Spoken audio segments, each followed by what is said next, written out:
Hello and welcome to another episode of Statford Bridge. Chelsea by the numbers.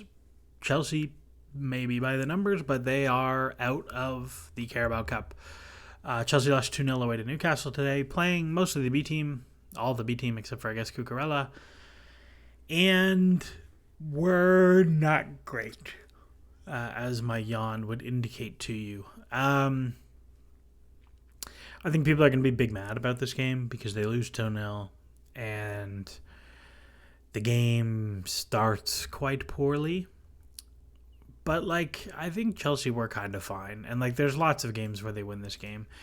So, if we just kind of, before we get into the team and kind of the bigger picture stuff, it's 17 shots to 8, 2 big chances to 2. They take their best one. You miss both of yours. You scored a truly insane own goal. I actually have no idea how Disasi puts the ball in his own net there. I truly have no idea. And you get lots of shots, and some of them get blocked, and some of them don't turn into really good shots that they should. And you have moments like Christopher Nkunku gets a cutback and he shoots it backwards. I don't know how that happens, but it did. And it kind of is what it is. And listen, from a stats perspective and from a team performance perspective, Newcastle played all starters. They played, other than Bruno G, who came on, they played pretty much their best team. And part of that is because their backups are all injured. So this is the team they have. And Chelsea played their whole backup team, who have only played against much worse Conference League teams. However, this team is at the same level as the Newcastle team. It's not that different. And I think a really important thing to think about this game is that in a night where we saw a load of other Carabao Cup injuries, Chelsea have continued their 11 changes, and nobody from the first team got hurt, which is good. However, I think Enzo Maresca had to play this team in this game for a few reasons. The first is that presumably all of these players are coming into his office every week saying, look, we're smashing these Conference League teams. Give me a chance to play league games. Give me a chance to play against Premier League teams. Give me a chance. And so you go into this game and you play them the whole game against the Premier League team, playing all their players. And some were very, very poor. Axel Disasi, not even close to the level. And we knew this. He's not a right back. It's not his role. He let runners at the back post go the whole night. It's by far the weakest part of his game. That's fine. Axel Disasi, I would be shocked if he is at Chelsea beyond the summer transfer window. Benoit Badiashile, totally asleep at the wheel. Not surprising. This is what he does. Sometimes he's good. Sometimes he's terrible. Enzo Fernandez. It is beyond me. I said before this game, I bet you Enzo Fernandez is going to have a blinder tonight because he's going to play in midfield next to Renato Vega, which means he's going to have to play on the right. He can only play on the right. Renato Vega will be the left DM. And what happened? Not that. Enzo Fernandez still played on the left, and Renato Vega played on the right of the double pivot. I have truly no idea what is going on with that. That is a mystery to me. I do not understand if that is an Enzo Maresca choice, because Maurizio Pochettino did the same thing. I do not know if that is an Enzo Fernandez choice, that he's I want to play only on the left, despite being rubbish every time he plays on the left.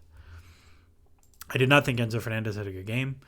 I thought he was an okay forward passer and porous defensively. But you just don't get the real juice from him when he's not on the right side of the field because he always has to take 18 touches to turn inside. So that's very disappointing. Vega was not at the level, which is okay. He has a terrible giveaway for the goal. I thought he was somewhat okay other than that, but just clearly not at the level. Kieran Dewsbury-Hall also clearly not at the level. I don't really know what's going to happen with him. He's 26 and you paid a decent amount of money for him. He's just definitely not going to play. I think João Felix got a lot of stick from Twitter, but I thought he was actually quite good. Lots of shots in pretty good spots, and okay, he didn't create a ton for other people, but his movement off ball was great.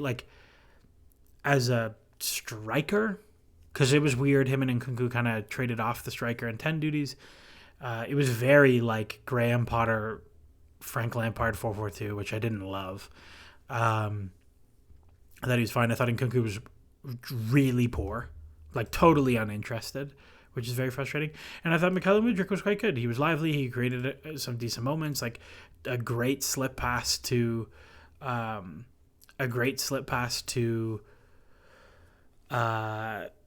Christopher to João Felix, and then a like slip for a cutback to Marco Cucurella. Like I thought Mudryk was quite good. Like the only player who I thought played with the requisite intensity.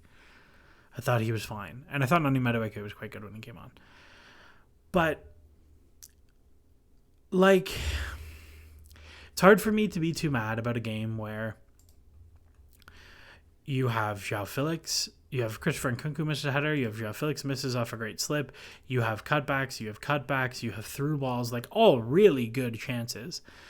And the goal you concede is like a terrible giveaway that like maybe a foul, probably not a foul, but a terrible giveaway, an insane own goal, and then they get like one other pretty good transition chance. And that's kind of it. They didn't really get a ton else. And okay, they didn't have to get a ton else. They were 2-0 up. Like if we look at the first half, they get the amazing chance and Chelsea don't create a ton other than those two moments. And that's kind of it. Like, but they did, and then you're right, they didn't have to create that much in the second half. But I think it's like a good thing that Chelsea were able to turn the screws and create chances in the second half. That is a thing that has been not a strength of this team so far this season. I think that's meaningful. And I think it is good for Enzo Maresca and for Chelsea to see like not at the level, right now, not at the level, and figure out where you're at. Because I think like it's true. And it's very easy to turn around now after your next Conference League game and say, no, you're not. Sorry. Great. You can beat FK Noah.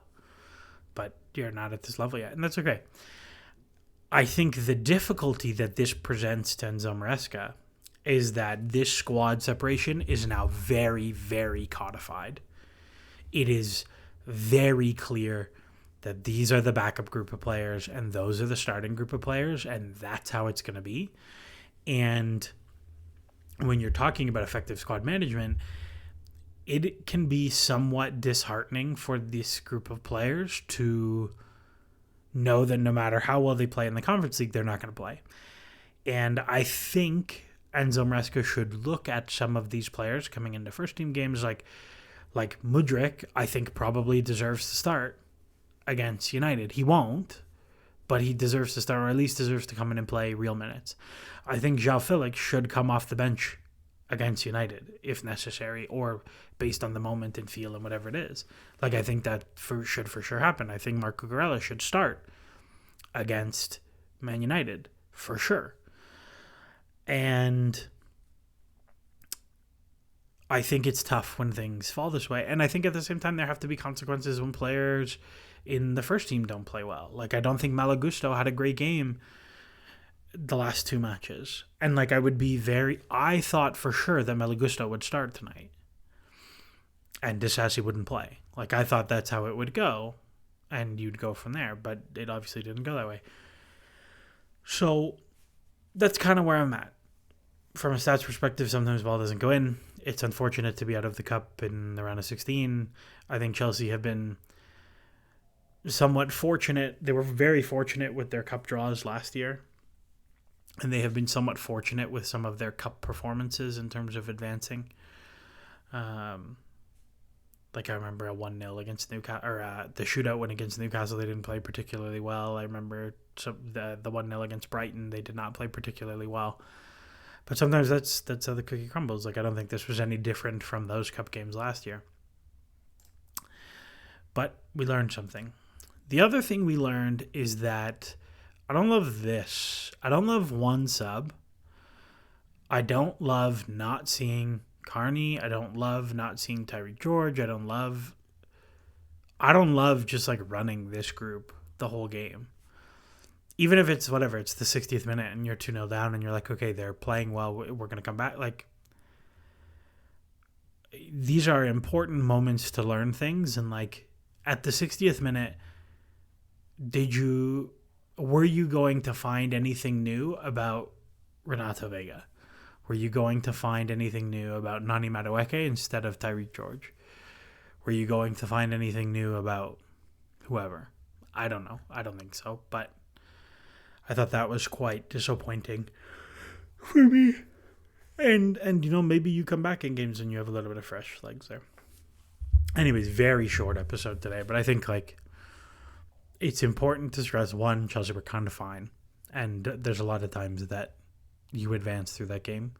And, like, Chelsea being about half an expected goal better than Newcastle at Newcastle, like, with them playing all starters, you'll take that most times.